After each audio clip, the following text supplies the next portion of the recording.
what did he say? He said, "Volker put it in." Yeah, so I signed my name.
Hello, everybody.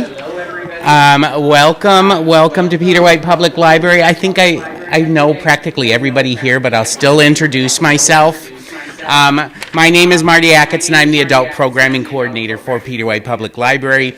And I do have to thank the Friends of Peter White Public Library for many, many things. But the one thing that I'm going to thank them for especially is the live streaming that we do at our events. If you are watching in YouTube land right now, you have the Friends to thank for that. So, but they do so much for us. If you come to movies and you eat popcorn, that's the Friends. Actually, the movies themselves are Friends too, because they pay for the licenses for us to do that. So I couldn't do so much of what I do here without the help of the Friends. They're a wonderful organization. And I'm not saying that just because the president of the Friends is sitting right over there. You know. So thank you for coming to this Friendraiser.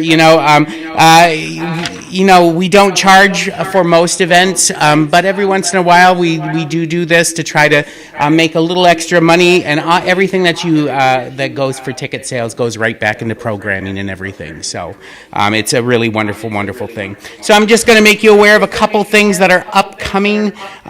So this weekend, even though it's not part of Peter White Public Library programming, I do want to encourage you to come to the Fresh Coast Film Festival, which starts on Friday, Saturday, and I believe Sunday too. You're going to be able to come and see that. We have this room that's going to be showing movies on Friday, and the Shiress and Heritage Room all weekend long. So please support the people at Fresh Coast. And then I will say that we've got Blues Day Tuesday. This month is on October 28th, and that is going to be a wonderful musician from Escanaba, Phil Lynch. Just a great guy and a great performer. And then we have one more movie coming up. This is the last thing that I'll hit. It's called Sinners. If you have not seen this movie, it came out probably in May. It's a really wonderful movie, and people ask me what it's about. And I say it's about vampires and the history of music and blues music and racism in the United States, and just hard to describe, but a really wonderful, wonderful film. So I encourage you to come to that on October 29th. And then we do have another Friendraiser coming up next month. His name, two performers are going to be here, musicians, really wonderful guitarist, Richard Gilwitz, I don't know if I say that name right, and Tim May. They've been Grammy nominated. Richard performed at the Atlanta opening ceremonies of the Olympics, and Tim is now currently touring with Kathy Mattea, and he's taking time off to come here to perform. So that's next month, and it's November 17th. So for those deer hunters out there, sorry, take some time out, come back and see this concert, because it's going to be fantastic. And then those two musicians, I really appreciate this, are also doing a little guitar workshop for youth prior to their concert as well in the afternoon. So if you have grandkids or teenagers that you are musically inclined, I really encourage you to encourage them to come to that. But anyway, that is not what you came to hear. You came to hear this guy sitting right in the front row. This is Dan Rydholm, and he's a local historian, cinephile, and I am so looking forward to this. It's the lady that was taking the tickets out there is my wife, and it's our 30th anniversary this year. So tonight, actually, yeah. So I told her I have a wonderful surprise for you. We're going to go to a presentation about Otto Preminger, and she was like, fantastic. So anyway, but I am taking her out to eat tomorrow night. I promised her that. So anyway, please give a warm Peter White Public Library welcome to Dan Rydholm.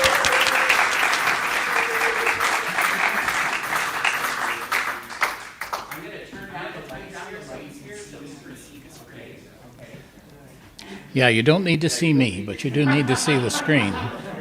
So it's wonderful to see familiar faces out here. It gives me a little moral support, and it indicates to me that I haven't bored my friends to death, and they still think I have something to share. So this is going to be a lot of fun tonight. So I had one dedication tonight. I'm going to make my first dedication to Marty and his wife, because they do such a wonderful job with the adult programming here at the Peter White Library, and it is their anniversary. So the second dedication tonight is to a gentleman named Dave Goldsmith. How many people cross paths with Dave Goldsmith? A few. So he was a professor in the English department at NMU. I knew him through, in a past life, I worked in Public Radio 90. This was in the early 80s. And I hosted a program called Media Meet. And occasionally we got a Hollywood actor that came through NMU. And I would always invite Dave to come and be on the panel, because his knowledge of classic film just blew me away. It was extraordinary. Now, this is in the era before the DVD and even the VHS. I think in the early 80s there was a format war going on between Betamax and VHS. Well, I went out east. I did a lot of other things and came back in the late 90s, early 2000s. And when I came to the library here, I discovered that Dave Goldsmith had a treasure trove of classic films on VHS, hundreds and hundreds of titles. And he had left them to Peter White, and they had put a sticker on from the Library of Dave Goldsmith. And I felt like I had died and gone to heaven. I started watching those, one after the other, after the other, after the other. And it fed my passion for films. So a lot of what I'm going to be presenting tonight is an outgrowth of that. So Dave, wherever you are, thank you for doing that. This is a presentation that's as much about the story of Otto Preminger and Anatomy of a Murder, but it's also about a passion for movies. I read a statistic somewhere that prior to the advent of television, about 80% of all people in the United States attended the cinema at least weekly. It was a fairly regular pastime. I remember my mother sharing when she was a little girl, her parents, Gino and Elsie Beltrami, who lived in Negaunee, would come into Marquette, and there was a roller rink on Washington Street. It was on the second floor. And they would send the kids off to the roller rink, and then my grandfather would go and watch a Western at the Delft, and my grandmother would go and watch a drama at the Nordic. And made the whole family happy. And that was something they did on a routine basis. This is a picture of the Rialto Cinema. It's located in Edmonton, Alberta. It was taken in the 40s. And what strikes you about that picture? What's distinctive about it? Uniforms. Usherettes. Usherettes. That was something that theaters offered, and it made the whole experience of going to the cinema something special. It made it quite grand. This is also during the war. The advertisement on the coming attractions box is Algiers with Charles Bouyer, and you can see that there's a sign to buy war stamps and bonds. So this was taken during the war. This is a painting by Edward Hopper. You might know Edward Hopper. He did the famous one about the diners sitting in the darkness. And I think he captures very effectively the cocoon-like atmosphere of going to the cinema. And of course, the usherette is standing along the side during the picture. And there was almost a warmth to it. I remember attending the Delft many, many times as a kid. Of course, if you grew up in Marquette, you knew that the Delft Theater was where the family fare was offered. And then across the street at the Nordic, you had the adult pictures. And some of them were R and X-rated. So when I stepped out from a Saturday matinee in January and February, this is what I beheld. And it was always my impulse standing at the door, looking at this scene, to turn around and go back. I much preferred the world on the screen than the real world. Of course, this is the brass ring right here. If you could figure out how to have movies at home, that was absolutely the best. And you see the family there lined up. My father, Fred Rydholm, was a 7th and 8th grade general science teacher, and he had to preview some of his educational films. And that was a great week for us because he would borrow a 16-millimeter projector, and he'd set it up in our living room, and we'd watch a movie at home. It was instructional, it was educational, but it was a movie, complete with sound, and it was fantastic. I myself collected 8-millimeter movies. They were silent, and they were very truncated. They were very short. But I learned about the silent era through my collecting movies at that age. Of course, if you wanted to see Anatomy of a Murder in those years, there was only one way to see it. And I grew up learning stories about Anatomy of a Murder, and I always asked, how can I see it? And there was only one way. You either stayed up and caught it on the late-night movies, or here it was a special presentation. Preminger had to go to court to enforce that television did not truncate his movies for the purposes of adding commercials. So you can see here part 1 tonight at 8 o'clock. Anatomy of a Murder is a 2.5-hour movie. It's a fast 2.5 hours, but it's a 2.5-hour movie. If they can't cut it up, they're going to have to spread it out over 2 nights to fit in the commercials. So that's what was done here. And what else is wrong with this announcement or publicity for Anatomy of a Murder? There's something that should jump out at you. Yeah, what's wrong with that? We know who did it, right? That was never in question. So very good to pick up on that. So whoever did this publicity had obviously never seen the movie. Lieutenant Mannion committed the murder, and we know that. In fact, the murder was committed before the movie even begins. So there was never any mystery about it. So what do we know about Otto Preminger? He had a very dignified and respected air. He was an artist. He hailed from Austria. He was born in a little town that is presently Ukraine, but in 1905, December 5th, the town was called Viznitsia in Bukovina. The geography of Europe was considerably different prior to World War I. It is present-day Ukraine. Here he is with Remy Schneider, a very talented German actress that he used in his movie The Cardinal.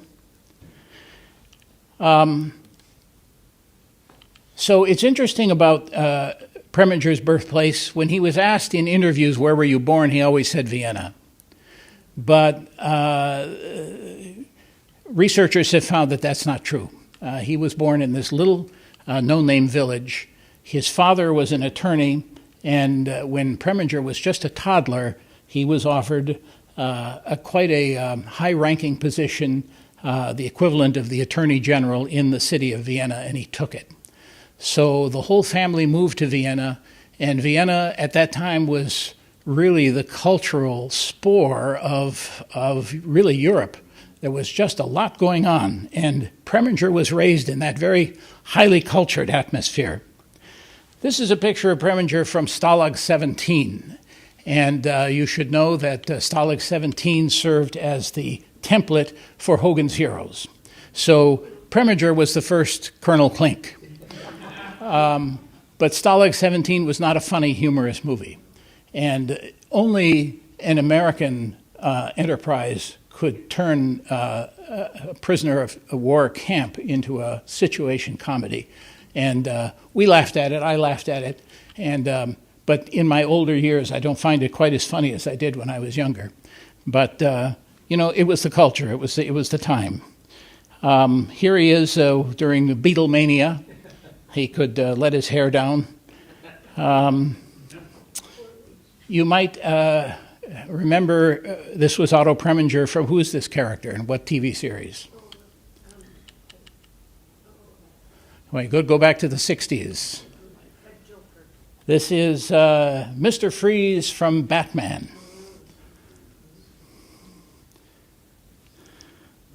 He was a great villain in that TV series. To understand Preminger's outlook and his artistic outlook, you have to go back to this theater, which was in the center of Vienna. And mind you, this was in the era in the 1920s when silent film was just taking off. And Preminger attended a lot of plays in this theater. And it was a gorgeous theater, and it's still in operation. And the productions were massive, absolutely massive. They engulfed the audience. And one of the most celebrated creative directors at the Josefstadt Theater was Max Reinhardt. And he really informed a lot of early German film, and it trickled over into American and other European cinema. This is a scene from his stage production of Midsummer Night's Dream. And you can see the attention to detail in a Reinhardt production here, one of the ferries.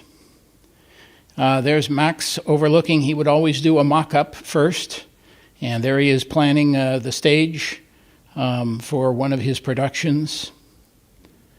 This was a production that was very well known at the time called The Miracle that he did, and he would transform the entire theater into a church. Staged by Max Reinhardt. His theater productions were so popular that they opened a second Reinhardt Theater in Berlin. Here is a blueprint of how the audience was taken into the production. Here they transformed the entire theater into a church with the high columns, the stained glass, chandelier.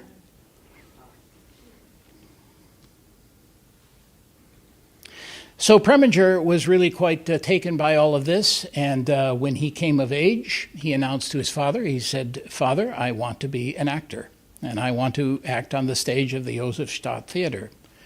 And his father, who was an attorney, listened very carefully to young Otto and said, "Otto," he said, "I'll make a deal with you. If you promise me that you will get a law degree for insurance, you can do anything that you want." And so Otto took him up on that. And he did attend law school, and he got his legal degree. And that fact was reflected in all of his productions from there on. This is a painting by Max Beckmann. This was in the style known as Expressionist. The original of this painting is at the University of Michigan Art Museum in Ann Arbor. And it was a popular style in the 20s. The Nazis hated it when they came to power in the 30s. They called it degenerate, and Artete Kunste, they called it. And they tried to destroy much of this art, and they did destroy a lot of it. But people hoarded it. There's another example of Max Beckmann's paintings. You can see it's a very free associative style. And the word expressionist is very apt because it expresses emotion. Here, I want you to see this picture of the crucifixion. There's just pain that just comes out of that photo. And what a loss that the Nazis destroyed. Now, of course, the Nazi ideal was order and idealized forms. They love the human body, and this is what they called degenerate. And they're still finding hordes of these paintings. Just a few years ago, they found a horde of this in the apartment of a collector in Berlin. So these paintings were secreted away, and they managed to come to light. Now, why do I use that as an example for you to see? Because this is how Expressionism translated onto a Reinhardt stage. It was angles and lots of light and shadow. And it was very arresting to behold sitting in the audience. Here are more examples of it. And some of these are actually examples that found their way into early German cinema in the silent era. One of the most popular movies from this era is The Cabinet of Dr. Caligari, and you can see from the poster that they utilized this expressionist style of artwork. These films were extremely creative, and they were works of art. They were absolutely works of art. Now, I'm spending time on this because I want you to see how Preminger absorbed this as a young man and as a young artist, and that this really found its way into some of his films. Cabinet of Dr. Caligari is available widely now, but at the time it was quite groundbreaking as a movie. Here are some set designs from the Cabinet of Dr. Caligari.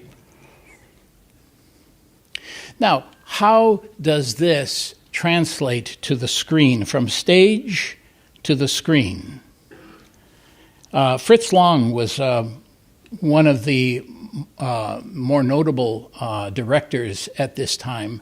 He did Metropolis, and that's what he's most famous for. And this is a frame from his film Dr. Mabuse the Spieler, the Gambler. Dr. Mabuse is a maniacal, all-powerful fellow that manipulates the stock market. He manipulates people's lives, and he oppresses the whole culture that he's around. He's like a cancer. And a lot of scholars believe that he portended or foreshadowed the advent of the Third Reich. They couldn't get away from the angles, so you see even the tiling inside the fireplace is all angles. And that's Dr. Mabuse without his makeup. Yeah, really a horrific visage. Now I'm going to introduce you to the style that Expressionism fed into, and it was called noir. Now, they didn't call it noir at the time. Noir was something that was later applied in the 70s, 60s, 70s, and 80s by film scholars, but Hollywood was a great fertile ground for films about noir.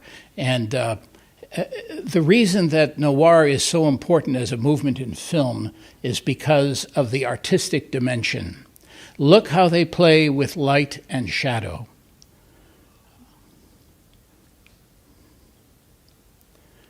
Angles, angles, angles, angles. The receding horizon line going off to the right. They played with light in urban settings. A lot of noir takes place in cities. It has an existentialist feeling to it, so you've got a dark figure off on the left there that just seems to be solitary and by himself. This is New York City. Rain-washed streets occur frequently in film noir. This is Paris, a suburb of Paris. And this is a famous picture of 52nd Street in New York City. Again, the rain-washed streets. And to show you how flexible this style can be, we're going to transpose it to this.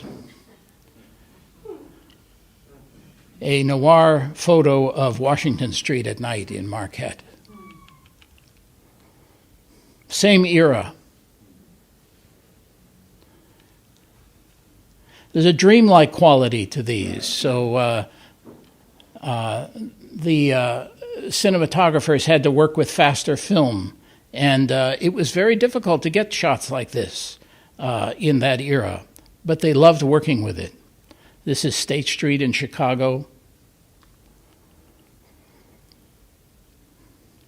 Where is this? Nalt's Bar. That's the bar that Jimmy Stewart stops at when he returns from his fishing trip at the opening of Anatomy of a Murder.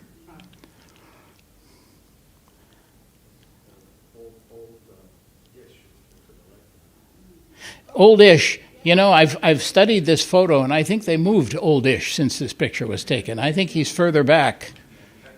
Yeah. That had to have been a project. This is a shot of Hewitt Avenue looking east in the 40s, standing right in front of where the Parkview School would be now.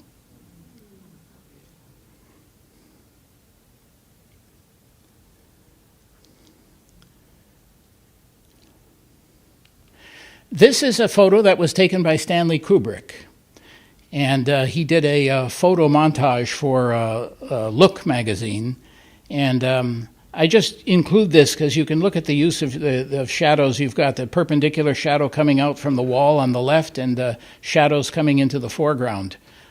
These are two students attending the University of Michigan in Ann Arbor. This is Alan Ladd in a movie called This Gun for Hire. Same thing with the shadows. The shadow perpendicular coming in from the left and the shadow in the foreground, and then the shadow on the window. It carries a kind of an ominous. Now here's a scene from Anatomy of a Murder, and Preminger, of course, uses the bars and the fingers of Ben Gazzara to great effect here.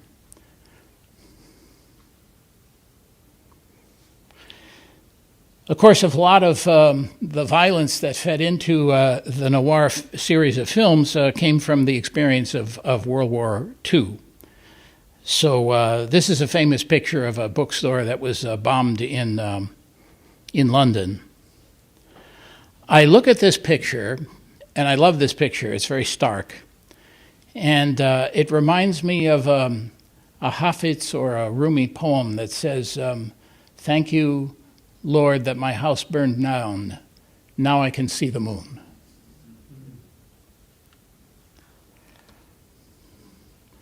Of course, these scars were left on the landscape for decades to come. This is the Reichstag in Berlin, where Hitler made his last stand in a bunker. And even though they cleaned up around it, it took them a while to get to knock this building down. But it still has that tragic, ominous feeling.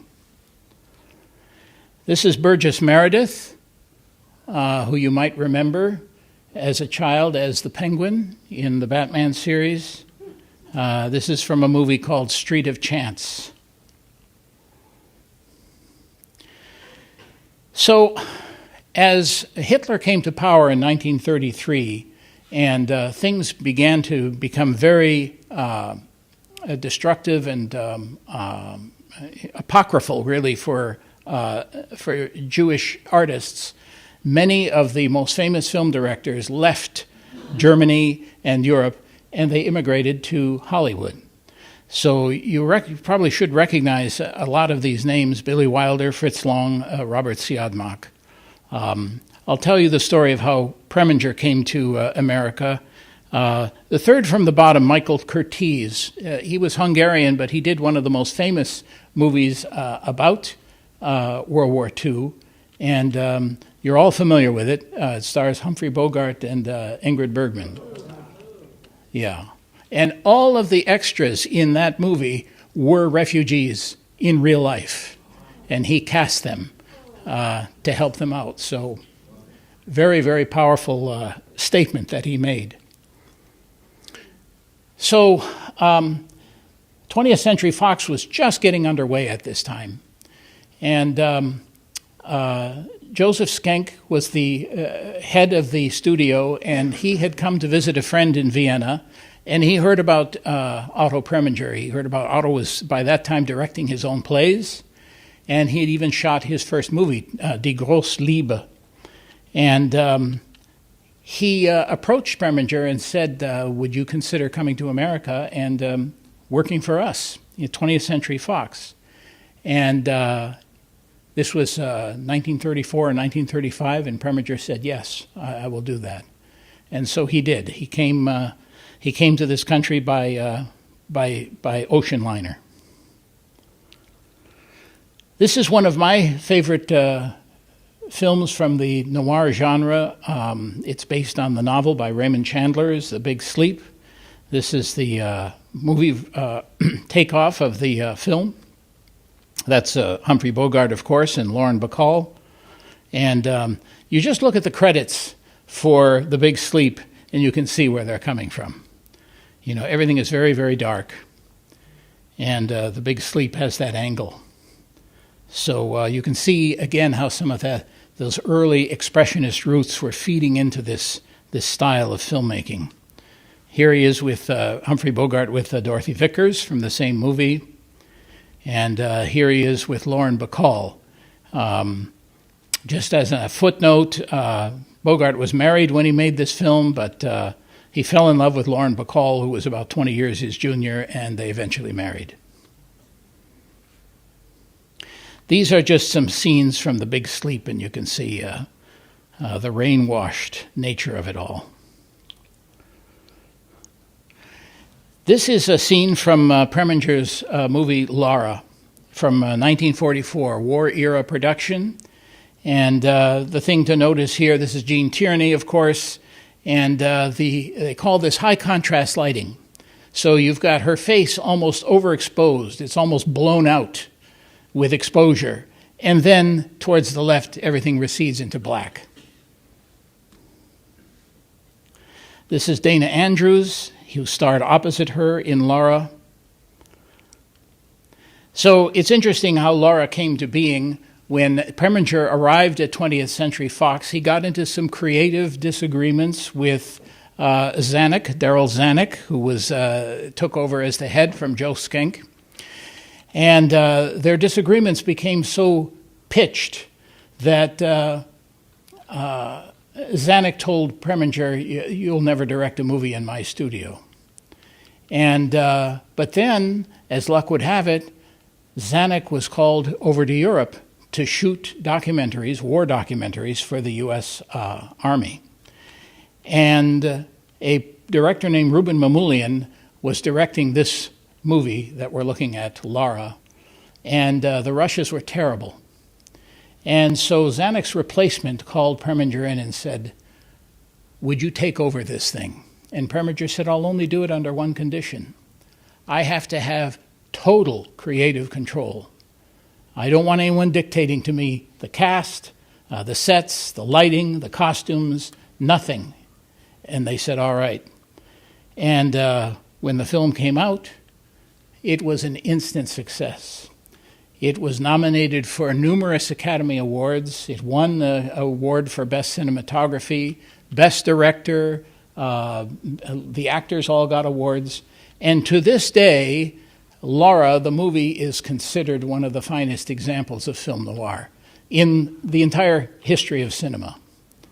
Yes? The only bizarre thing is that they put the gun back in the clock at the end, which made me... So you've seen the movie. Yes. So this poster I loved so much, it is now in the Fred Rydholm outhouse on the Yellow Dog Plains. So, and not to give it away, but Dana Andrews plays a detective who is investigating a murder, and as he is sitting in the victim's apartment, the woman that was supposed to have been murdered shows up unexpectedly. Yeah, it's been remade numerous times, but it is a wonderful movie, and the score is very famous. In fact, the song Lara is now a part of the American Popular Standard songbook. There's a production still from from Laura. That's Clifton Webb and Gene Tierney on the far right. You can see Preminger's bald head behind the camera. This shows you he was doing a dolly shot there. After Laura, Preminger had earned his spurs and they'd let him do anything. And he began to kick out hit after hit after hit after hit. And they've all been considered prime examples of noir style. And you can see why, because of the history that I've shared with you. Fallen Angel. Now, it's important to realize that a lot of directors in this era sort of began to form their own repertory companies. So you've got Dana Andrews again, and you'll see Gene Tierney in some of the later movies. Linda Darnell was reputedly, John Volker had a crush on her. So this is from Fallen Angel. Dana Andrews and Linda Darnell. And I put this in here just because of the obvious use of the shadows, the Venetian blinds coming onto the back, and in clashing with stripes on her blouse. And this is art. I mean, you could frame this, and it would stand on its own. And that's why people have said that the noir style is really a high art form. That's Preminger with a couple of other cast members from the same movie, Fallen Angel. Whirlpool was another one that came out during this period. Whirlpool was a story about psychoanalysis and hypnosis, which were popular themes in that period. There you can see Gene Tierney, again, is used in this movie. Where the Sidewalk Ends. This is a story about innocence and guilt. It's kind of Preminger's version of Crime and Punishment. He became so hot as a director that other studios wanted him. So this is not a 20th Century Fox movie, but he caught the attention of somebody quite famous who is listed on here and contracted out to get Preminger to make this movie. Who is it? Howard Hughes, yep. Yeah, the strange one. You wonder how that interview went, right? So this is a cast that Preminger had never worked with before. Robert Mitchum and Gene Simmons. Now back to 20th Century Fox again. Daisy Kenyon. Here he's working with two new actors that he hadn't worked with before, Joan Crawford and Henry Fonda. And this is kind of a love triangle story. And it's of interest to us for this reason right here. She rolls this vehicle at the conclusion of the film. And for some reason, I don't know the story behind it, Preminger sent out a couple of filmmakers and this car to Presque Isle in Marquette. And he filmed that scene of her racing around Presque Isle. She goes around she goes around backwards, and she rolls the car, and this is how that scene ends. Now, obviously, Joan Crawford didn't come to Marquette to do this. They just filmed the car, with, just a figure of a driver in it. But why Preminger chose Marquette, I don't know. Somebody had knowledge of this, and they thought, it's a park, and you can close it off from the public very easily. Nobody's going to get in the way, and we can have our way with it. And it was shot in the wintertime. And Preminger was not here. Preminger was not here. Preminger was not here. Every one of these movies you talked about has just been on Turner Classic Movies. Have they? Every single movie I have watched just this last week on Turner Classic Movies. Well, that's fantastic. I tell people that if I don't have cable, and it's for this reason, I would grow roots in my sofa, and I would turn into a tree. That's what I thought. Yeah. The 13th Letter I consider to be a lost film. There are VHS copies floating around, but they're terrible. And there has not been a restored edition of this that has come out. What is interesting about it, everybody says Anatomy of a Murder was the first Hollywood production that was shot entirely on location. There's two things wrong with that statement. One is Anatomy of a Murder was an independent production of Preminger's. It wasn't a Hollywood movie. And secondly, this movie was shot entirely on location, and it preceded Anatomy of a Murder by about 10 years. So he shot it all in Quebec. Linda Darnell again. It is so unfortunate that there isn't a better version of this around, because it is an excellent movie. I mean, I have a VHS dub, but it's barely watchable. That's Michael Rennie is the male actor. Preminger became fed up with being dictated to by 20th Century Fox, and this was the straw that broke the camel's back. They wanted him to shoot a movie with Robert Mitchum and Marilyn Monroe, which Preminger did not want to do. And they sent him up to British Columbia, and they made this movie, The River of No Return. It's not a great movie. And afterwards, when people asked Preminger, how did you like directing Marilyn Monroe, he said, I hated it. And they said, why? And he said, because she never did anything except under the counsel of her own drama coach. Now, her drama coach was Paula Strasberg. This was the second wife of Lee Strasberg. You might remember him from Godfather Part 2, a Hyman Roth character. He and his wife had started the famed Actors Studio in New York, and it was all about method acting. And a lot of famous Hollywood actors went through the Actors Studio, but it turned the acting task into kind of an ordeal, because they had to kind of psychologically go deep within themselves to come up with this stuff. Well, Monroe was never ready. When Preminger was ready to shoot, she had to go and consult with Paula Strasberg, and they had to rehearse their lines, and then they came back, and Preminger said, I want to coach my own actors, thank you very much. And she never did it the way Preminger wanted, and it just didn't work. And it shows. It's kind of a tortured movie.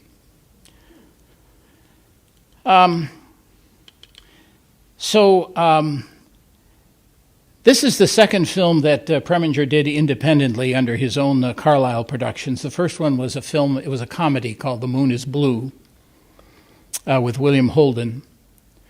But this was the first important film that he did independently. It starred Frank Sinatra, as you can see, and Kim Novak. I want you to notice the logo of the Cubist arm. That was done by a designer named Saul Bass. And he came up with this idea of watering down and distilling the essence of the story into a single figure or object. In this case, it was the golden arm, because this is a story about a man who's trying to recover from drug addiction. Had never been done before, a movie about drug addiction. In fact, the Legion of Decency didn't want the movie shown. And Preminger had to go to court to argue that there's nothing wrong with showing this. And a few theaters ran it, and everybody said, no, this is something that the public needs to see. That one logo design was so effective that in some of the big cities, all they had to do was to put that on the marquee, and they didn't have to put anything else on. Everyone knew what movie they were talking about. It's a very difficult film to watch. I will be very honest with you. I'm a social worker. I spent 15 years at Pathways, and I was around people addicted to substances. And Sinatra does an amazing job. He did it by watching a real person in a dry-out center going through the throes of the agonizing detoxification process. Some rare photos of Preminger coaching Sinatra on how to do this. What I love about this series of photos is how Kim Novak is watching every move. You think it's going to be her. But it's agonizing to watch. He did it in one continuous take, and Sinatra just nails it. It's an amazing performance. Breaking furniture.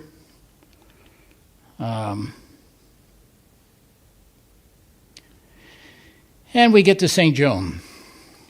This is a young actress that Preminger had discovered.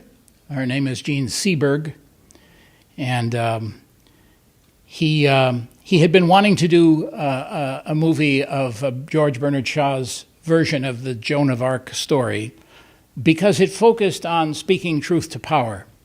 And none of the other versions of Joan of Arc really emphasized that quite as much. And he wanted to get somebody that was untainted by Hollywood excess and Hollywood mores and style of acting. He wanted to take somebody that was fresh. And he auditioned something like 150 young girls for this, and he picked this gal, and here she is at her test, her screen test, and he was taken with her, and told her she had the job. So Marshalltown, Iowa, just to give you a sense of the similarity. This is an apartment building in Marshalltown, Iowa. What does this look like to you? Yeah. And this is, what does this look like to you? Washington Street. It's practically a clone of Marquette.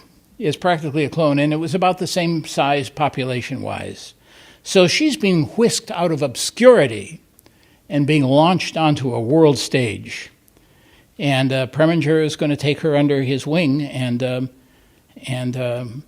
introduce her to the big bad world. Here they are flying to England. He filmed the movie at Shepperton Studios in outside of London, introducing her to everybody. He's got a firm grip on her wrist there. She's going to collapse, I think. So Preminger's way to start with this clean slate was to have her absorb a sense of the history and the culture of the time of Joan of Arc. So he took her on a tour of France and all the famous places that Joan of Arc was associated with. That's Preminger in the background. He took her by the hand and took her all these places.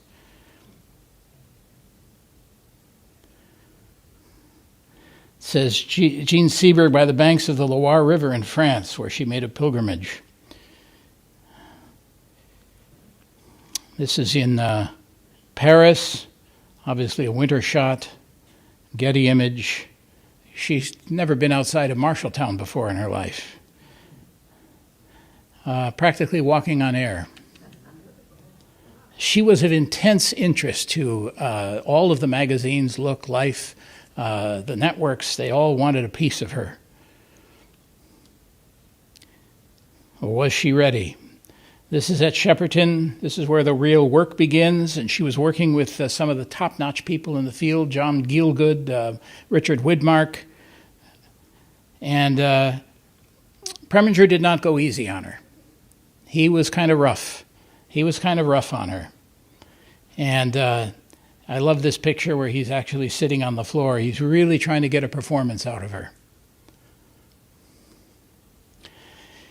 It became so realistic that at the burning at the stake, there was an accident, and a ball of flame flew up and burned her in the face. This is at the moment that happened, and Preminger kept it in. When the reviews came out, they were pretty bad, and they really savaged her. The critics, all of the critics all over the world savaged her performance. You know, sometimes it's best to let the hype of a new movie just recede and then watch it with fresh eyes. This is not a bad movie. It really isn't, and her performance is pretty good. For someone who's a non-actress, he got a performance out of her. So if you get the opportunity, I encourage you to check it out. It was pretty good. But she was obviously devastated by the reviews. Here she is visiting home again. This is sitting in her living room back in Marshalltown, Iowa, and everybody is looking at her with new curiosity because she's changed. She's a star now. Preminger's next movie was written by this gal, Françoise Zagan, and she was very popular at the time. She wrote these bedroom dramas, I think you'd call them. And the movie was called Bonjour Tristesse, or Hello Happiness, with Deborah Carr and David Niven. And this was to give Jean Seberg another chance. There she is with the author. And this was all filmed on the Mediterranean in the south of France. Considerably more relaxed set than she had up at Shepperton in London. David Niven kissing Jean Seberg. Now, did he lose his temper with Jean? And the answer is yes. He didn't lose his temper with anybody else, but he really hammered away at her. And I think it had something to do with the fact that he thought that's how he was going to get the very best performance out of her, was to break her down and then build her up again. Deborah Carr had to intervene at one point.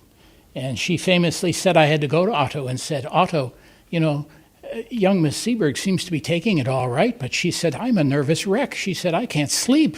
She said, you turn blue in the face and there's smoke coming out of your ears. And she said, I just can't handle this. From that point onward, she said he was a complete gentleman. So he could control it. He could control this. But she was pretty boring.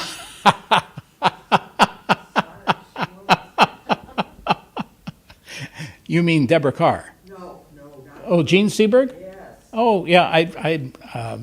Respectfully, I disagree. I think that she did a creditable job. I mean, I can see why you'd say that. But, again, second movie in her life, as such a young girl. Waiting between takes. This is interesting because you see the two people behind Preminger are the stand-ins. So these are people that are roughly the same size and appearance of the principal actors, and they are there to free up the main actors, as David Niven on the bed and Jean. With any major motion picture, there's a lot of waiting that goes on. This is some of the publicity for Bonjour Tristesse. All right, so Bonjour Tristesse got moderately better reviews, but not a home run. In the U.S., in Europe, they fell in love with her, especially the French. The French just thought that she was the cat's pajamas. And here she is with Jean-Luc Godard, famous French director, and he snatched her up. He said, well, if the American audiences don't approve, I'll use you. Jean-Luc Godard famously said, all you need for a movie is a gun and a girl. And the movie that he was talking about was À bout de souffle. In English, it's Breathless. This film did more than any other movie up to that time to alter the course of cinema. Up to that point, movies were grand productions, and a lot of money was spent on them. Godard said, you don't need to do that.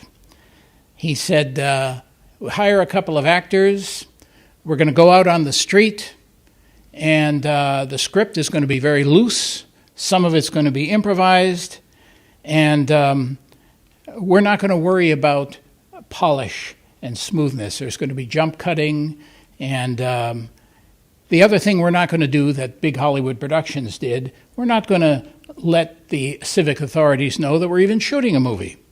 We're just going to go into the streets, and all of the extras you see in a Godard film are people just happen to be there, quite naturally. So it was very clandestine. Here he's in a bassinet or something. You don't even know it's a camera following his principal actors. And all of these people are looking, what the heck is going on? He was never bothered. He was never bothered by the police. Very discreet, very discreet. And so there's a wonderful freedom and naturalism that is apparent in a Godard movie. Again, those guys, they're not paid extras. They just happen to be there. The amazing thing about Breathless is that there were events taking place that were being followed by the news. I believe that Eisenhower was making a visit and was going to lay a wreath at the Arc de Triomphe. And Godard just shot around that event. There was a big parade in the streets, and here he was shooting a movie there, and nobody was the wiser. That's Jean-Paul Belmondo.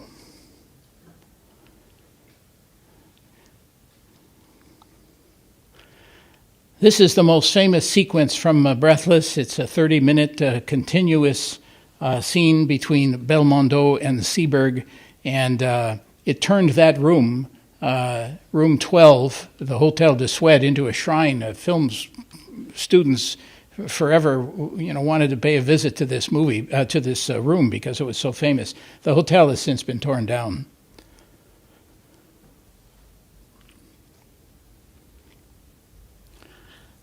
She was married at the time to her first husband, who's the gentleman on the left, and the man in dark glasses who's standing immediately to her right is Jean-Pierre Melville. He was a famous new wave director at the time.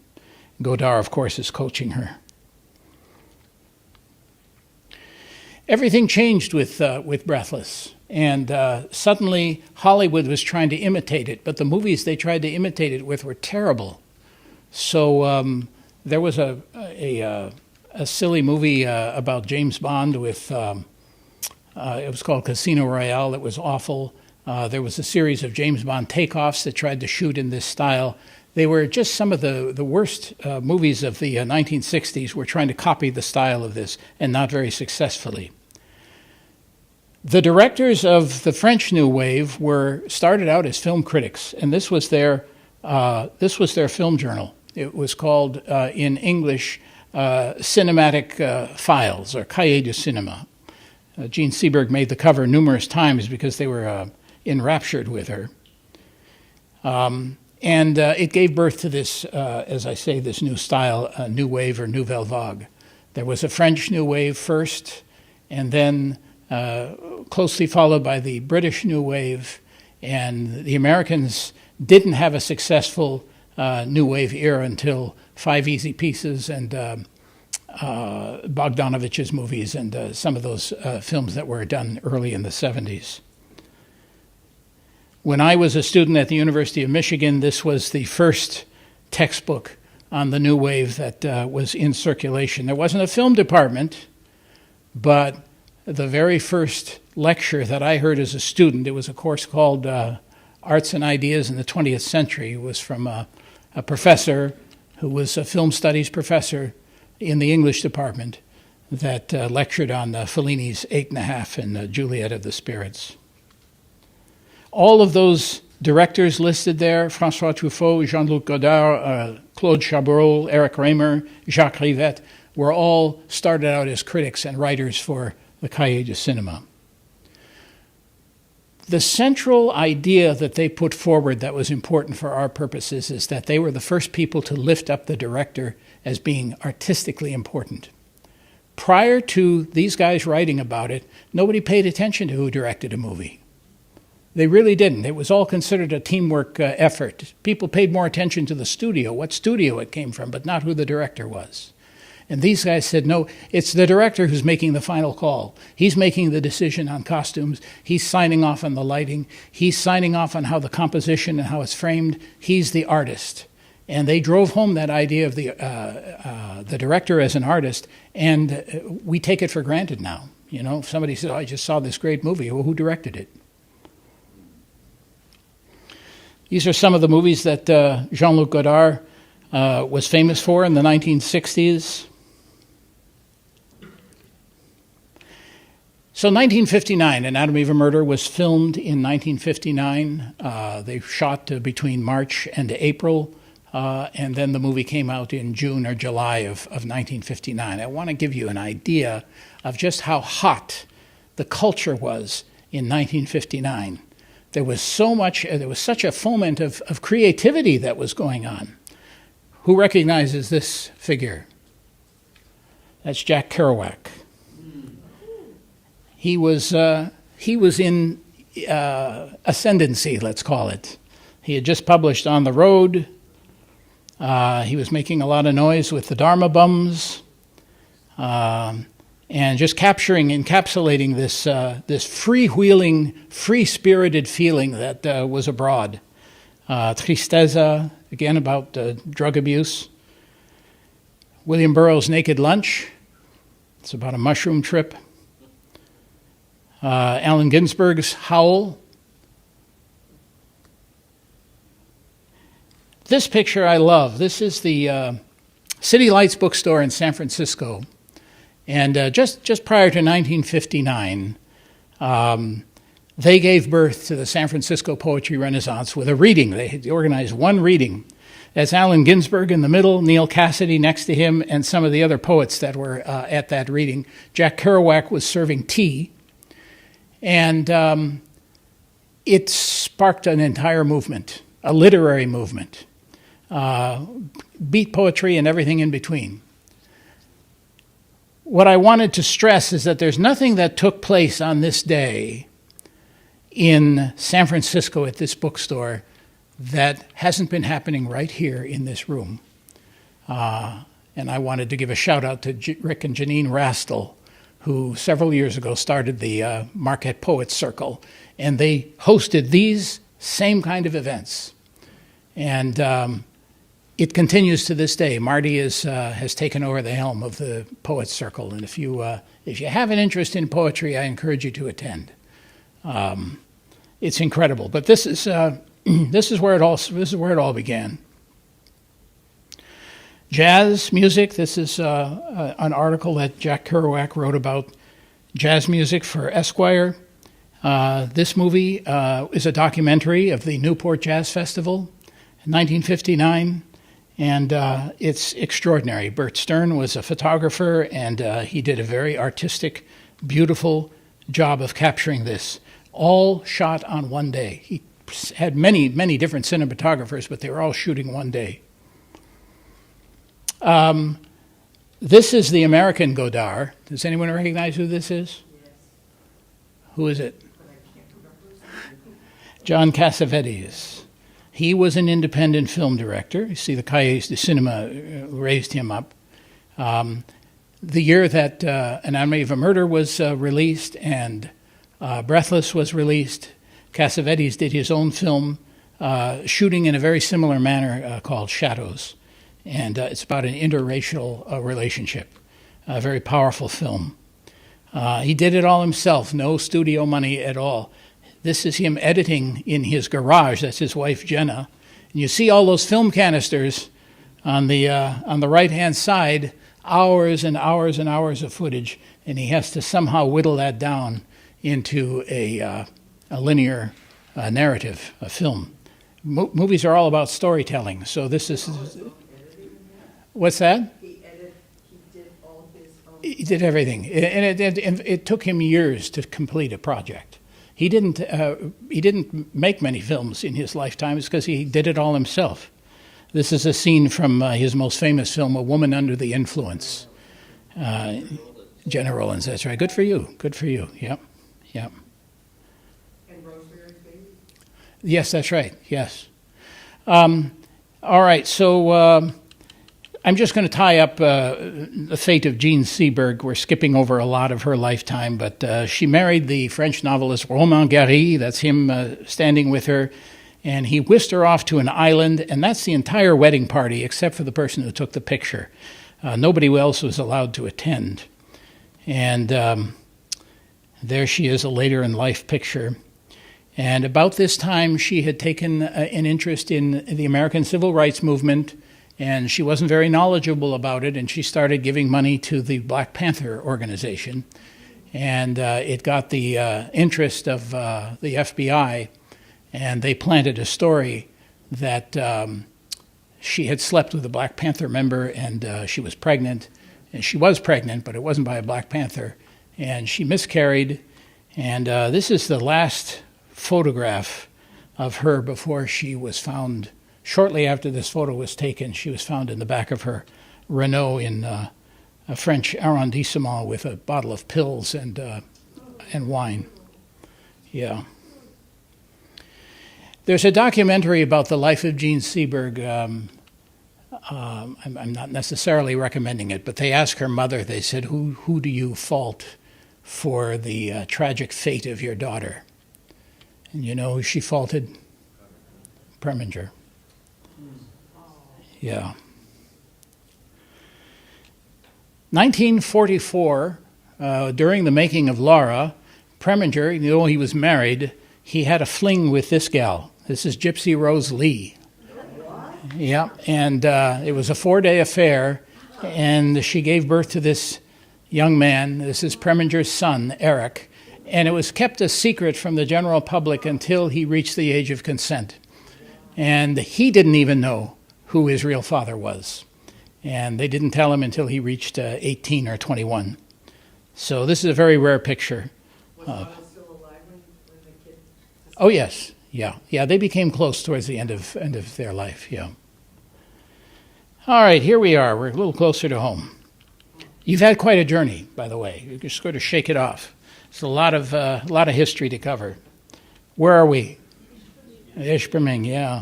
That's the Volker block on the left. That's right. That's right. The Volker block, so named because John's father, George, owned that building. Volker had his law practice in the upper story there.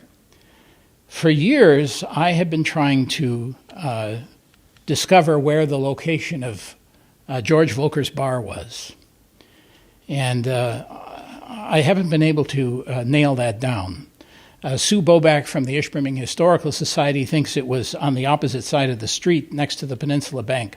It would have been quite obvious because it was famous as the longest bar in the UP. Physically, it was the longest bar in the UP.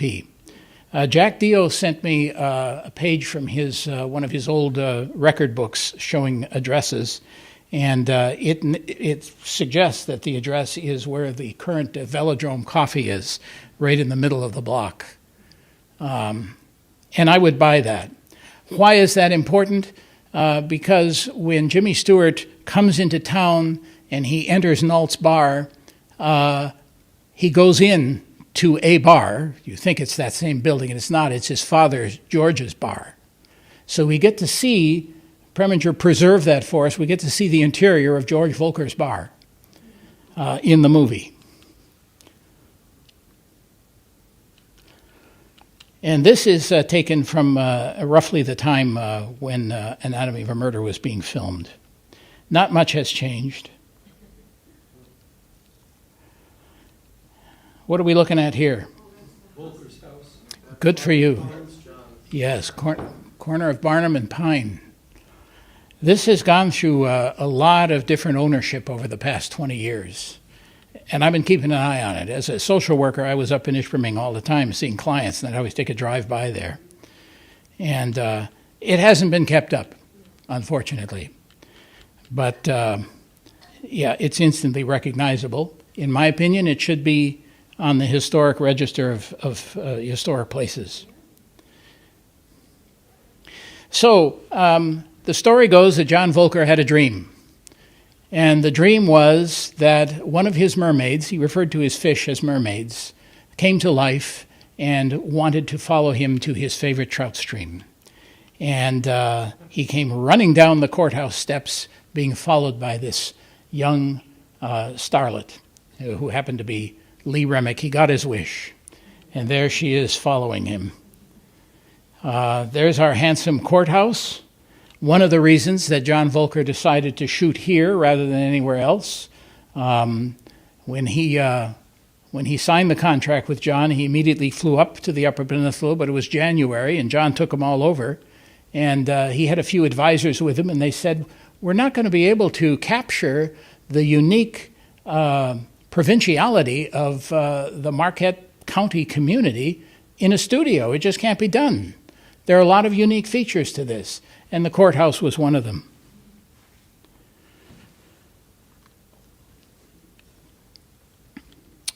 Shot from the 40s of Washington Street with our wonderful Nordic theater in the background. Those two women you see crossing the street, they are dead now.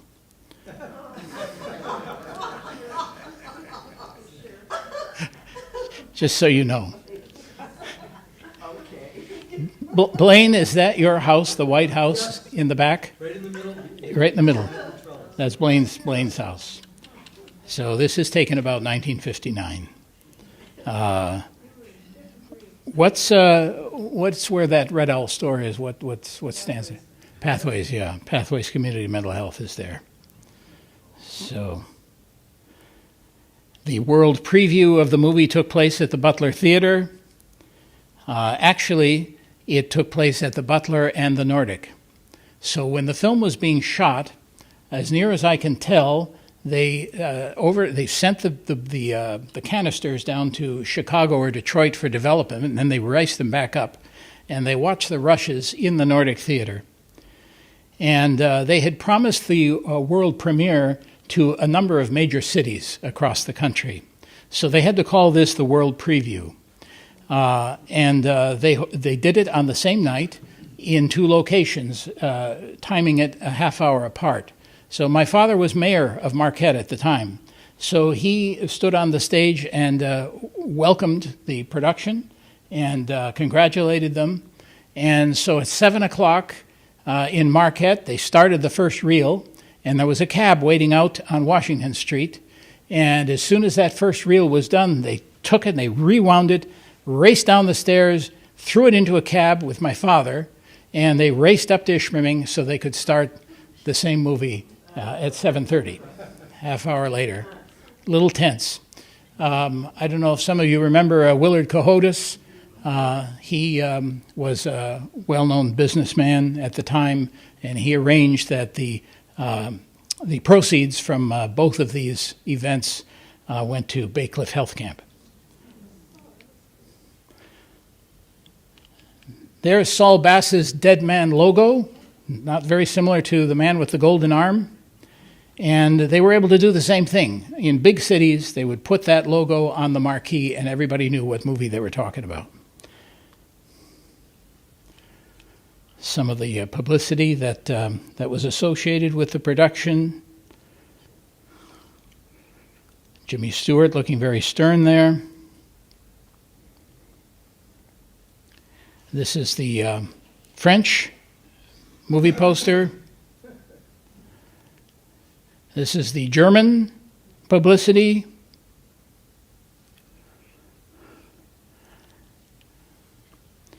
Of course, it made a big star of, he was already a star on the basis of his bestseller, but Preminger had already contracted to make the movie before the novel became famous. He had gotten wind of it, and he had already secured the rights to make it. Joseph Welch, you remember him from the Army McCarthy hearings? Have you no shame, sir? And that was a brilliant coup on the part of Preminger, because he would cast somebody like that, and it generated its own publicity.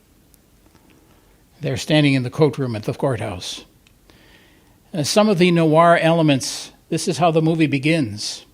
Jimmy Stewart returning from a fishing trip at night, drives into Ishpeming at night, pulls up in front of a bar. I mean, how more noir can you get? Arthur O'Connell returning from his investigative trip to Canada to find out the background of Barney Quill, the late Barney Quill. They used the old Dead River Bridge for the Canadian border. This is just learning about the incident. Jimmy Stewart hasn't decided whether he's going to take the case or not. And Arthur O'Connell, of course, famous character actor of the time. Jimmy Stewart's going to go back into the woods to think about it. He just came from fishing. He's going back to fish some more. Here he is meeting with the victim, the supposed victim. This was taken inside Volker's house. I knew one of the owners of the house. His name was Paul. He was a contractor, and I visited him, and he had all that wallpaper torn off and on the ground. And I said, "Can I take some of this?" He said, "Oh, help yourself. Oh, take it." And I was stuffing it in envelopes. This scene didn't happen in the movie. Jimmy Stewart at no point has his hand on Lee Remick's leg. Never happened. So they're in between takes. I love this picture. As far as I know, this is an unpublished picture because I have the negative, which I got on eBay. And this is the 3rd Street entrance. She's coming up the 3rd Street entrance, and look at all the houses on the far side of 3rd Street. What stands there today? Yeah, the History Museum. But how Marquette has changed. It's just extraordinary, absolutely extraordinary. Of course, they had a makeup call first thing in the morning, 7 o'clock in the morning, and they had a couple of rooms that were turned into makeup rooms. You see Eve Arden and Brooks West on the right-hand side there, awaiting their turn. There's George C. Scott in a down moment reading the Milwaukee Sentinel. A lot of downtime on these productions. So a funny story of how George C. Scott was cast. Just keeping an eye on my time. We good for time? Yeah, we're good. So Otto Preminger had seen George C. Scott in a Broadway production and wanted to interview him. And he wanted George C. Scott for the part of Alphonse Paquette. You remember he was the bartender in the Thunder Bay Inn. That's right. That's what he wanted George C. Scott for. He sent George C. Scott the script. Scott read the script, and he got all stimulated by the part of this dramatic figure from Lansing named Dancer. And he said, you give me a role with somebody with the name of Dancer from Lansing. He said, I want that part. He went and visited Preminger at his New York office, and Preminger was sitting there, and he's very gruff and very serious, and he said, well, you want this part or what? What? You want this part? And Scott just shook his head, and he said, no. What? What? Well, what you do then? I want this other part. Oh, what other part? I want this Dancer from Lansing. Oh, all right. And that was it. That was the end of the interview. He was stunned, but he said that was his nature. He was very decisive and very, very, he would make decisions like kind of in a military fashion. Ben Gazzara and Lee Remick. I think she's telling him here he took pictures of me that day too. That's taken in front of the bishop's residence, just so you know. I'm not sure if the bishop was in at the time or not. This was taken at the dam on Lake Independence.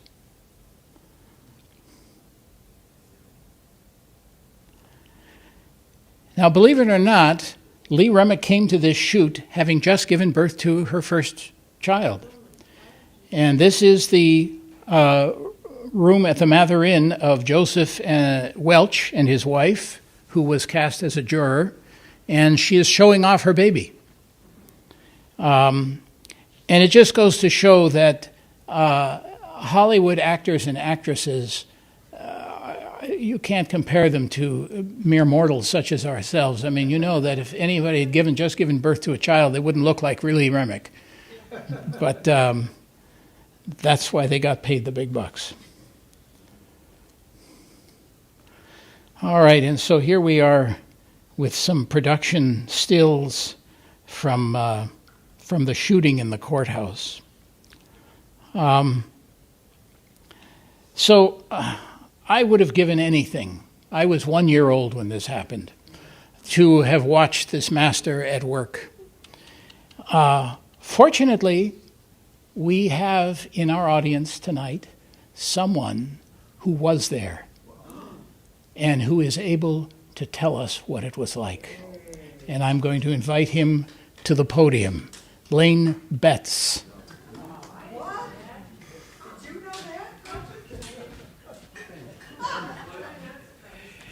as an 11-year-old fifth grader, I was really struck because Eve Arden was coming to town. She was our Miss Brooks on television. And Jimmy Stewart I had known about, and there are certainly other names that were familiar. But every day I looked for Eve Arden. My father was the director of the juvenile division of probate court. And we lived in a county-owned home next door to the courthouse and jail. My father's office was adjacent to the county courtroom, the circuit courtroom, where the filming took place. Our home was the break room for the lighting and wardrobe crews. Because we were a county property, they parked the wardrobe trucks in our backyard, and the lighting trucks were in the driveway. So we had, it was a daily, interaction with crew members. In my father's office, because it was right there at the courtroom, a corner of it was cordoned off with a screen where Jimmy Stewart rehearsed his lines. He was on stage almost all the time. He was in almost every single scene of Anatomy of a Murder. He had an enormous amount to learn. So he needed just a little quiet nook. And so, my dad's secretary, which was, I think was, at that time, it was Carol Quinn, which is Karen Larson's mother, who's just recently passed away. Underneath her big desk were the dogs. They had kennels. The dog in the movie, they had a double for that, too. And so those two Cairn Terriers were right there in my dad's office, along with Jimmy Stewart. And we had known John Volker. He was an acquaintance of my father, and they'd go fishing together. And I always called him Mr. Traver. He really liked that. And so it was something that, it wasn't all foreign. It seemed, my mother was starstruck, but I wasn't, I don't think. It was exciting to have Eve Arden in town, but we just kind of took it with a grain of salt. Because of that relationship, I was allowed to watch the filming on one occasion that I only remember one occasion only, where I was in the courtroom. My mother was an extra. I think she got paid $10 a day. And so she was in the courtroom, and she was also, in Big Bay and I think another shot somewhere.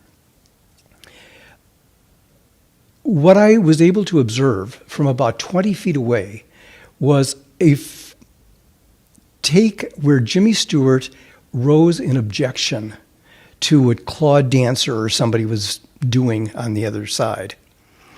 And he stood up and he said, "Your Honor," and he kind of banged the table, and he moved and he kicked the table, the counsel's table.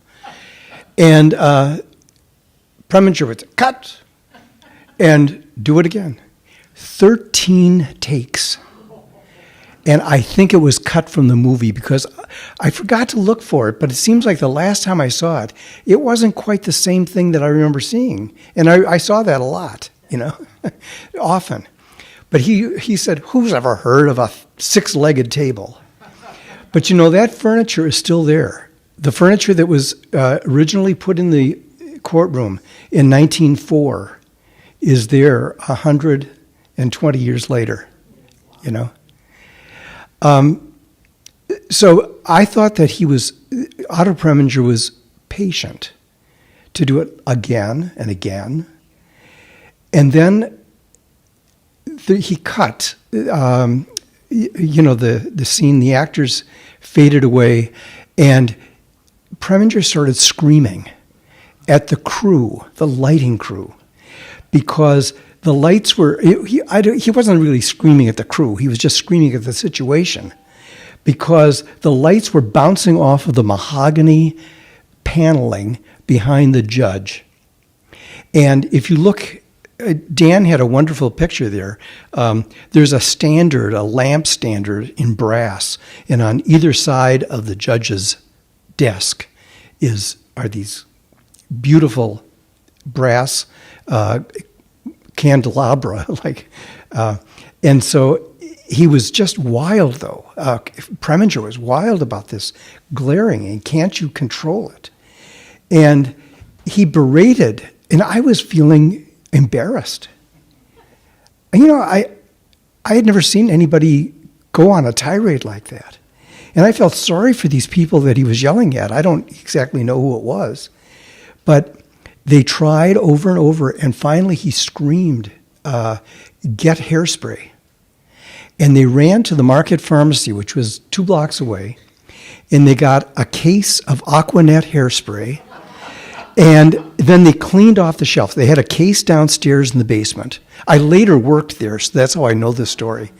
And then they cleaned off all the Aquanet hairspray they had on display, and plus another box of 12 in the basement. And they ran that back, and they sprayed everything down. And I remember Mr. Somerset, who was the custodian there, and he was upset because they were ruining all the brass and the mahogany. So he was patient with Jimmy Stewart. He was wild with the crew. And then just one final thing. Because of the relationship I had, they were giving me a chance to go to the premiere. They call that the world preview. And so when I went in there, my parents were hissed because they were bringing a young boy to this movie that had panties.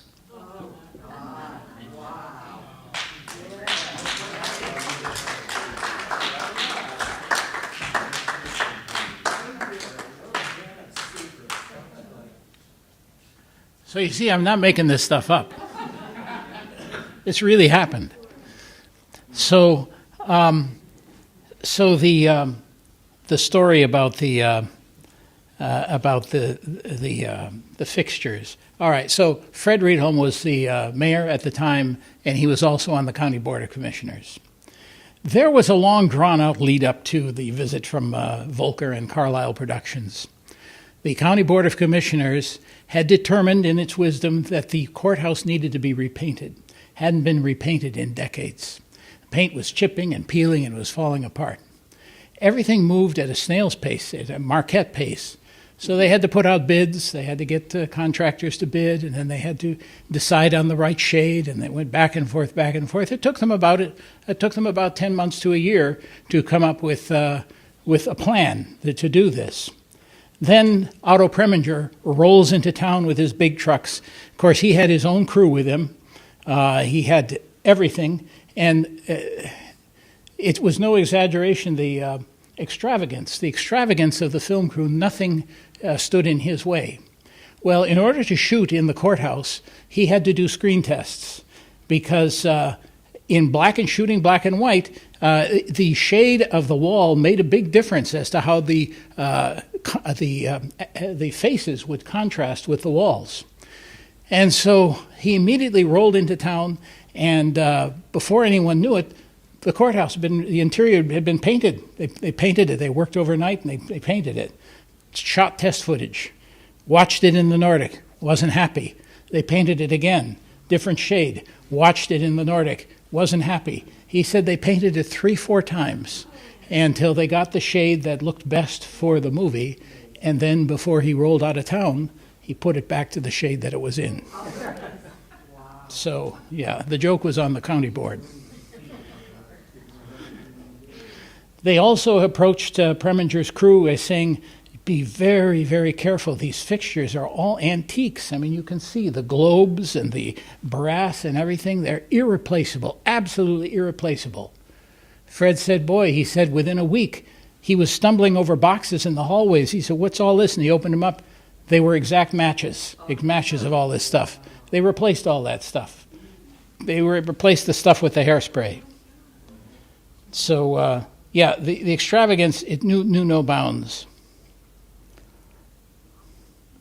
Here he's giving some instruction to Eve Arden. And there's the character that Murray, is his name Murray Abraham? Murray Hamilton. Murray Hamilton, thank you. Murray Hamilton, yes. Alphonse Paquette. Murray Hamilton. Preminger looking through the camera.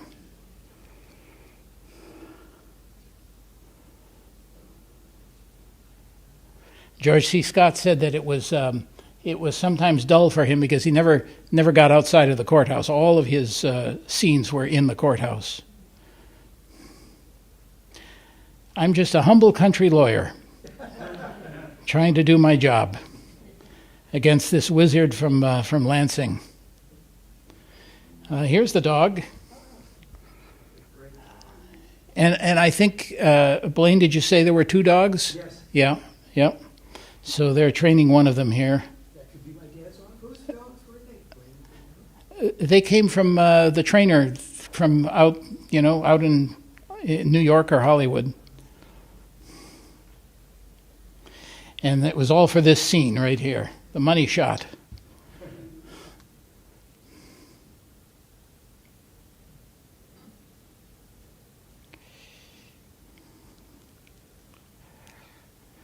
Here is Preminger playing cards with one of the crew.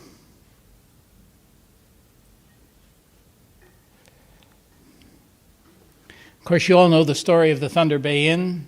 They had to build that addition just as a shell to stand in for the tavern, right? That sign, Thunder Bay Inn that's on the right, Yes. was designed for the movie, and it's now in the basement of the Thunder Bay. Oh, okay. We saw it last week. So the sign is in the basement of the Thunder Bay Inn. Yeah. Yep. And they kept the name.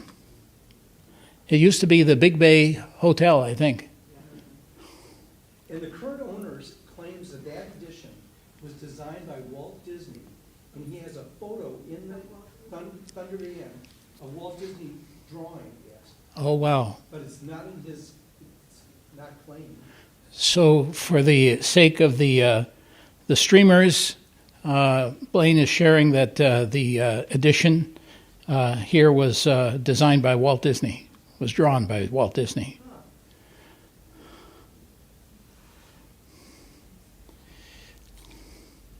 Dan, Yes. I went camping for the 3rd time in my life, and I'm watching the movie, and I went, "Whoa, that looks really familiar." And AI answers everything. Darn it, it was Perkins Park, that whole trip. Yes, that's right. They used Perkins Park. I went, "Oh my God, it's Perkins Park." Yep. Oh, there we are. So the decision to hire Duke Ellington for the score was fascinating to me. Because if you're trying to capture a sense of place, this is the Upper Peninsula of Michigan, kind of bohemian, kind of provincial. Would you necessarily have chosen Duke Ellington's band for the background? But I've seen the movie so many times now, I couldn't have it any other way. I think it fits beautifully, but there has never been a black jazz band at the Mount Shasta before nor since. Called the Pie Eye. Right, the Pie Eye. That's Billy Strayhorn, very famous in jazz circles, sitting next to Duke Ellington. I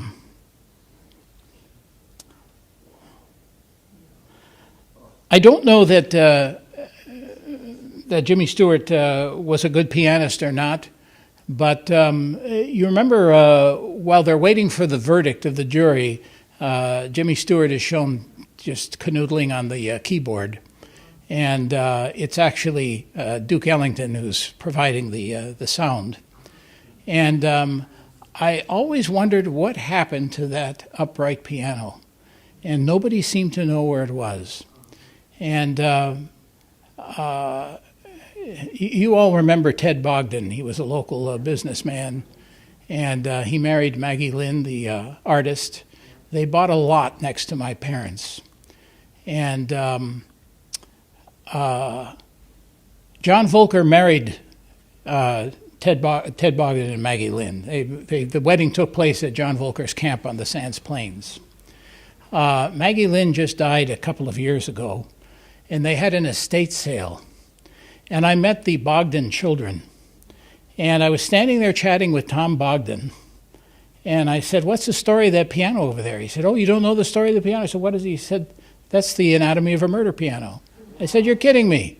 He said, no, come on, take a look at it. And it was that piano from that scene. Next door. All those years. You know, that's God playing a big joke on me. So the piano was sold, and it is now in a museum in the Charlevoix area, which is where Grace Taylor Volker's parents were from.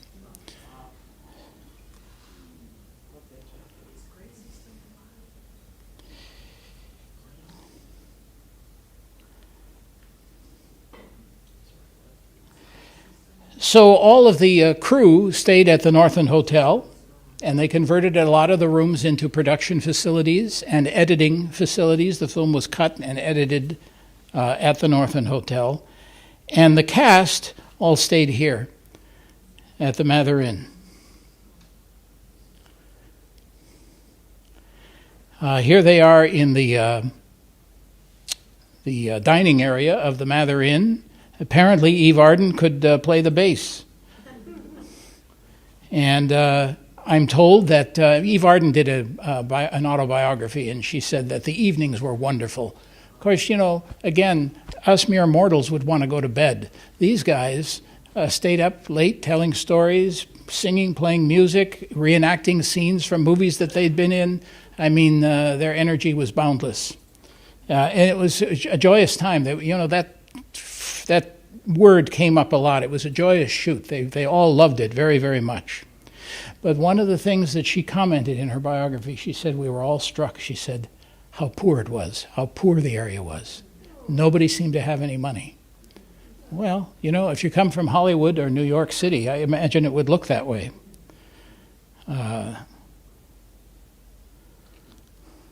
Wonderful picture of John and Duke playing together. Life magazine photo. I suppose if there was a climax to the movie, this would be it, right? Who was Barney Quill to you? He was what? He was what?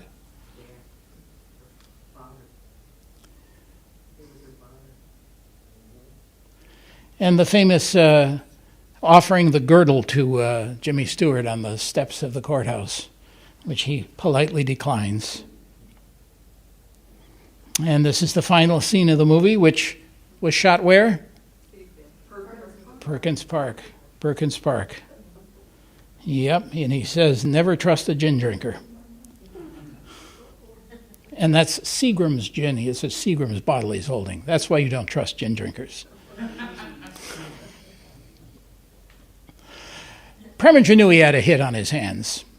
This is the shooting has wrapped. This is in his room at the Mather Inn. He's offering a toast. He was thrilled. He was absolutely thrilled. He knew he had something really golden here.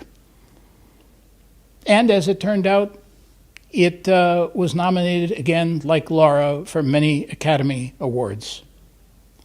I think it lost out that year to Oliver for Best Picture, which, anyway. He won the Oscar for director.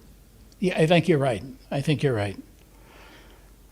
They had a big, the governor of Michigan hosted a dinner. They called it Product of the Year, Michigan Product. That's Joseph Welch on the far, and his wife on the right and left. Agnes, that was her name? Yeah, thank you. Okay, so again, if you and I were doing this movie, we would be exhausted. Preminger, in all of his spare time while he was here, was wooing and dating his costume designer. It was this woman, Hope Bryce. She was a former model, and she was his costume designer, and she was there throughout the entire shoot. And it was announced shortly after shooting wrapped that they were engaged. Hope Bryce. So he had to get a divorce first from his current wife, who was Mary Gardner. The interesting thing about this photo, this is a old newspaper photo. If you can read on the bottom, it says she testified that Otto's temper was so violent at times that he would beat his head upon the floor.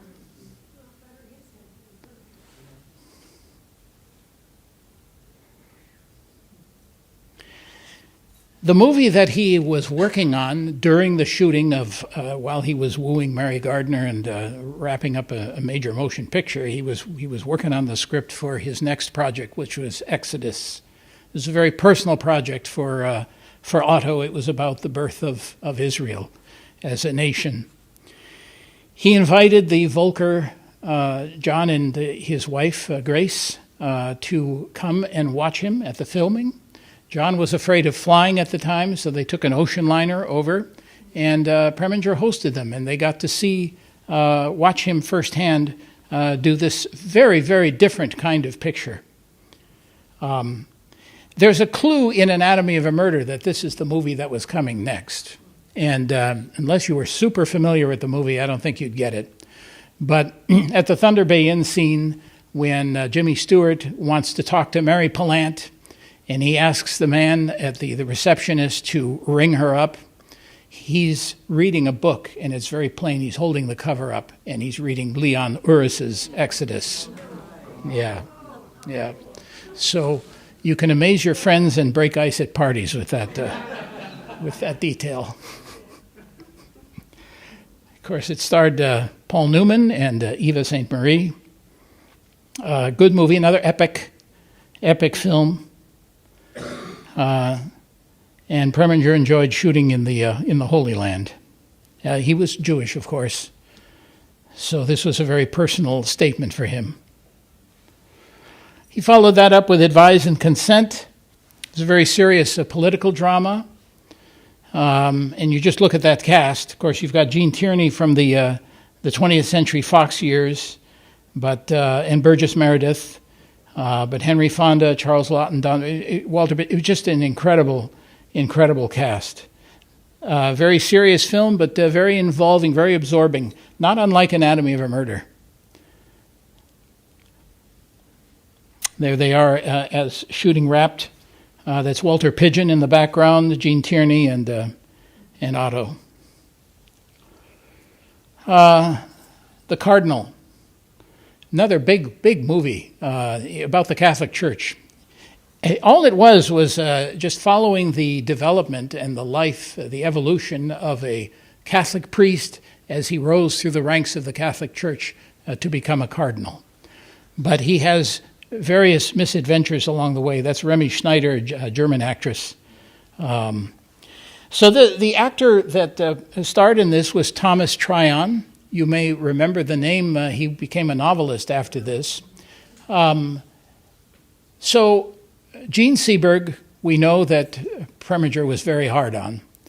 He was doubly hard on this gentleman. And Tom Tryon in later years in interviews said it was the most debilitating, traumatic experience of his life because Preminger had no mercy for him. Again, he was kind of a non-actor. And Preminger was trying to mold him, and he said that Preminger humiliated him over and over and over and over again. A very tough shoot. And on the basis of that, he left the field, and he became an author. Dealt with racial violence in the South. In Harm's Way was his chance to work with John Wayne. It's a war picture. There he is directing John Wayne. I think the last good picture that Preminger directed was this one. It's called Such Good Friends. It's a New York story, and it's very charming, very serious. It's got a kind of a Woody Allen feel. If you ever saw Woody Allen's Interiors or a Bergman film, that's James Coco and Diane Cannon.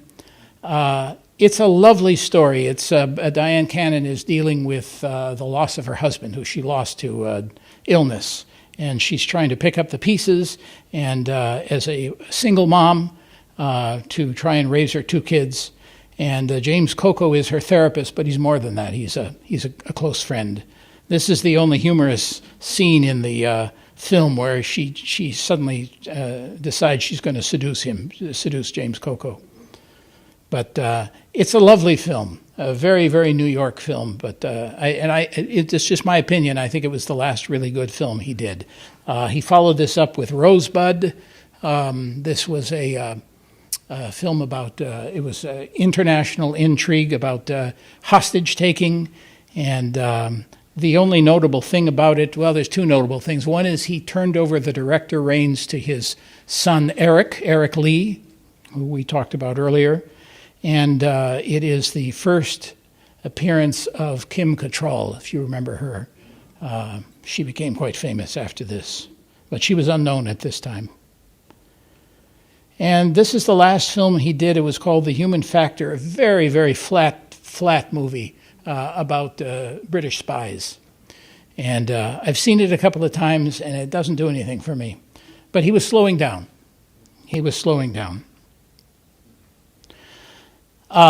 In his latter years, he struggled with dementia. He had an apartment on the Upper East Side of New York, and he finally passed in 1986. Hope Bryce was still by his side, and he is buried in this niche at Woodlawn Cemetery in the Bronx, which I have visited. I was there for another reason. I was there to see Judy Garland's niche. But Otto is there, and Hope Bryce is right next to him. And he got his star on the Hollywood Walk of Fame.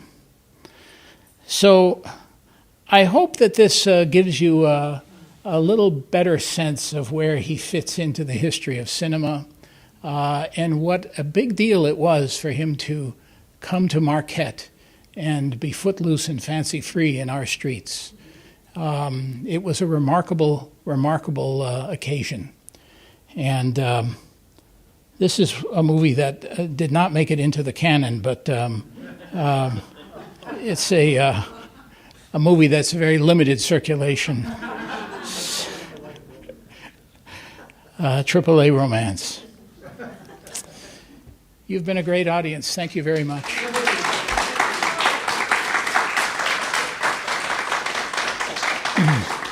You want to put up the lights? Marty, do we have time for a few questions?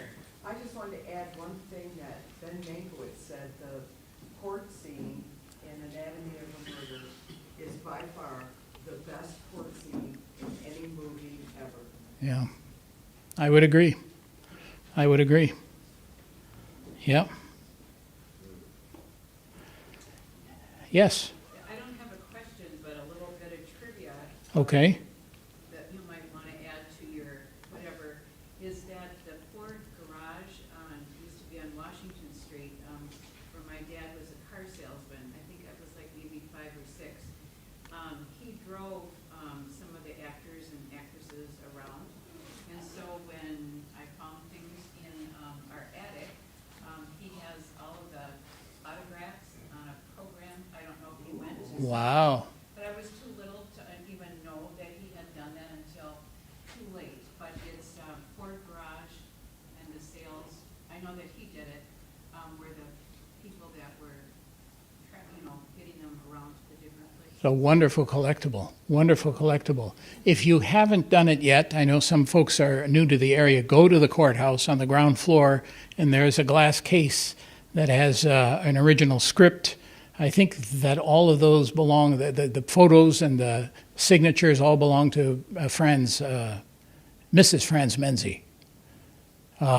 Anyway, she donated that to the county courthouse, and it's a wonderful display.